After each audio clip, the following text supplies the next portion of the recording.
I have asked for this radio and television time tonight for the purpose of announcing that we today have concluded an agreement to end the war and bring peace with honor in Vietnam and in Southeast Asia. The following statement is being issued at this moment in Washington and Hanoi. At 12:30 Paris time today, January 23, 1973, the agreement on ending the war and restoring peace in Vietnam was initialed by Dr. Henry Kissinger on behalf of the United States and Special Advisor Lee Duc-Tho on behalf of the Democratic Republic of Vietnam.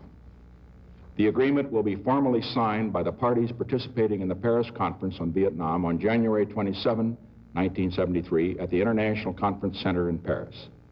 The ceasefire will take effect at 2400 Greenwich Mean Time, January 27, 1973. The United States and the Democratic Republic of Vietnam express the hope that this agreement will ensure stable peace in Vietnam and contribute to the preservation of lasting peace in Indochina and Southeast Asia. That concludes the formal statement. Throughout the years of negotiations, we have insisted on peace with honor. In my addresses to the nation from this room of January 25th and May 8th, I set forth the goals that we considered essential for peace with honor. In the settlement that has now been agreed to, all the conditions that I laid down then have been met. A ceasefire, internationally supervised, will begin at 7 p.m. this Saturday, January 27, Washington time. Within 60 days from this Saturday, all Americans held prisoners of war throughout Indochina will be released.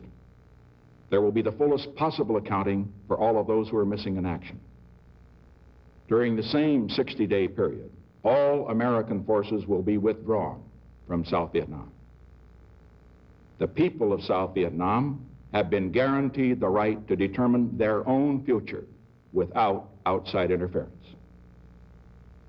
By joint agreement, the full text of the agreement and the protocols to carry it out will be issued tomorrow.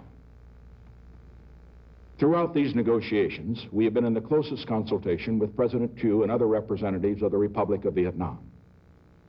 This settlement meets the goals and has the full support of President Thieu and the government of the Republic of Vietnam, as well as that of our other allies who are affected. The United States will continue to recognize the government of the Republic of Vietnam as the sole legitimate government of South Vietnam.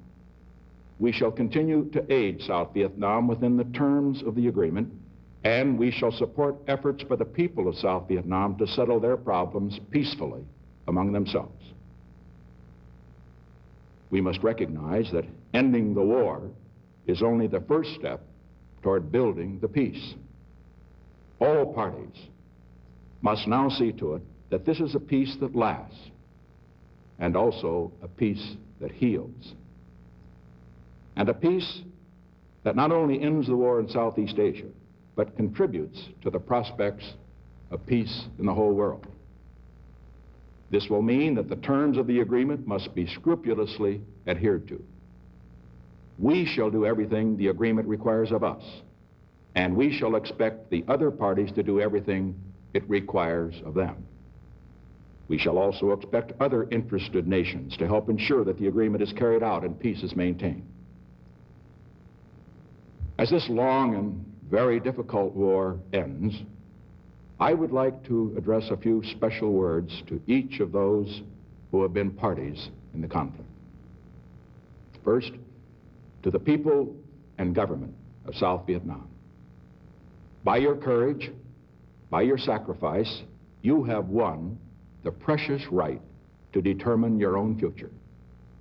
And you have developed the strength to defend that right. We look forward to working with you in the future, friends in peace, as we have been allies in war. To the leaders of North Vietnam, as we have ended the war through negotiations, let us now build a peace of reconciliation. For our part, we are prepared to make a major effort to help achieve that goal. But just as reciprocity was needed to end the war, so too will it be needed to build and strengthen the peace. to the other major powers that have been involved, even indirectly. Now is the time for mutual restraint, so that the peace we have achieved can last.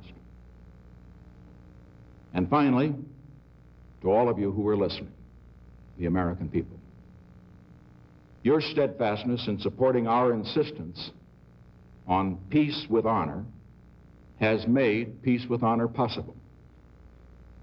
I know that you would not have wanted that peace jeopardized. With our secret negotiations at the sensitive stage they were in during this recent period, for me to have discussed publicly our efforts to secure peace would not only have violated our understanding with North Vietnam, it would have seriously harmed and possibly destroyed the chances for peace.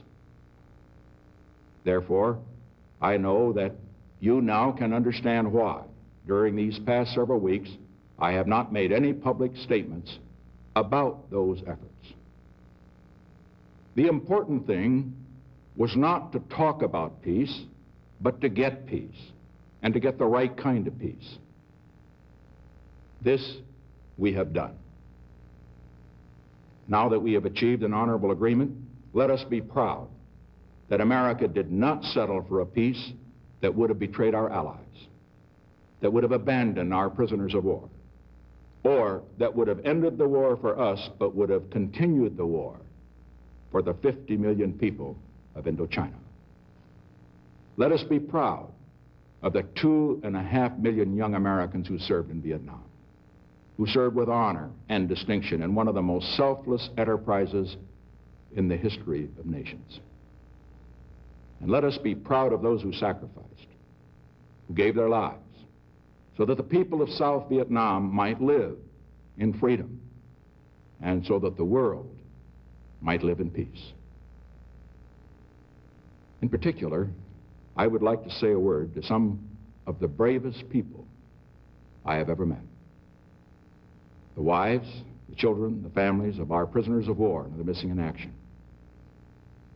When others called on us to settle on any terms, you had the courage to stand for the right kind of peace, so that those who died and those who suffered would not have died and suffered in vain, and so that where this generation knew war, the next generation would know peace. Nothing means more to me at this moment than the fact that your long vigil is coming to an end. Just yesterday, a great American who once occupied this office died. In his life, President Johnson endured the vilification of those who sought to portray him as a man of war. But there was nothing he cared about more deeply than achieving a lasting peace in the world. I remember the last time I talked with him. It was just the day after New Year's. He spoke then of his concern with bringing peace, with making it the right kind of peace. And I was grateful that he once again expressed his support for my efforts to gain such a peace. No one would have welcomed this peace more than he. And I know he would join me in asking for those who died and for those who live. Let us consecrate this moment by resolving together to make the peace we have achieved a peace that will last. Thank you, and good evening.